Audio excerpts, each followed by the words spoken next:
It's so sad that we have to say something along the lines of these are safe spaces for women to be in the gaming industry, because it's stupid. Why should there be a safe space for a woman to interact in? But that's kind of where we are at the moment. So how do we change this? Well, at the moment, the thing is, any pushback against this, because the way we try to change this is we talk about it, we highlight it, we bring it up. So journalists will mention it in their reviews of games, and people will make videos and that kind of thing. And that's been what's going on. People have been trying to do this, and this has made a difference. But now we're being accused of conspiracy and mobilizing and forcing an agenda and that kind of thing. I don't think these people understand what conspiracy means. No. But the problem is, though, the game journalism industry, it's not like most journalism. It started as getting people who already like games to talk about games, because if most journalists are supposed to have no bias whatsoever, but a game journalist by definition has a bias towards games. So the industry is it's got a very strange history, and it's not very evolved. And you do have, it started off with people responding to, reporting on press releases and stuff. It's very much related to PR for the actual game industry itself as well. So there is a problem, and of course there's always friendships and everything. So there appears to be a problem to people that game journalism is not very serious.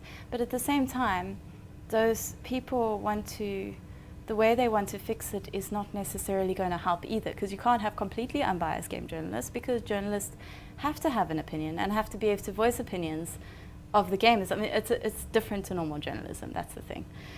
So I would say it would help to acknowledge that as well, and to say it's fine, we're going to work on that, and we all want to work to we all want to see better game journalism, and we want to see more ethical game journalism.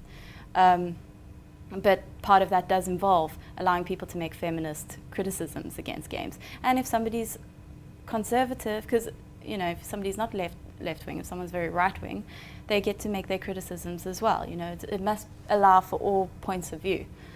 But at the moment, what we have is a lot of people shouting at each other and screaming, and it's not helping at all. So.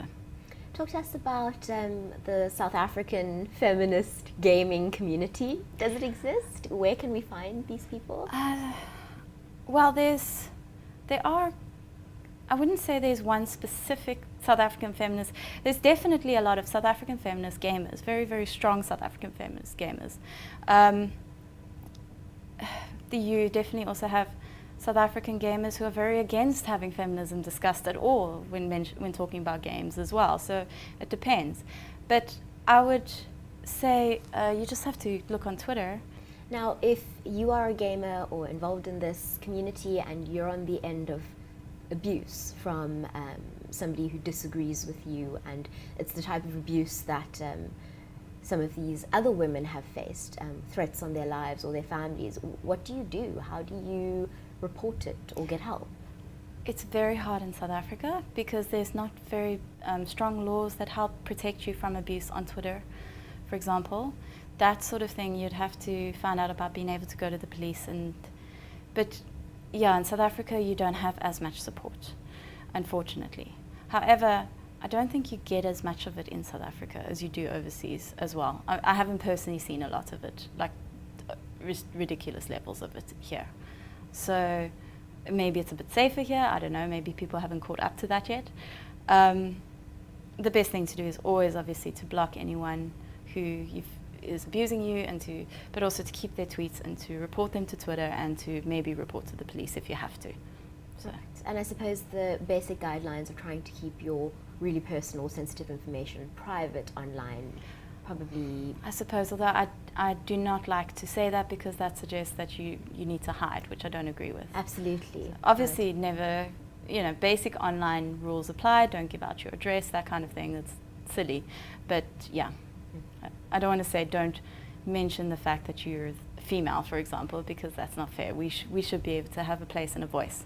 So.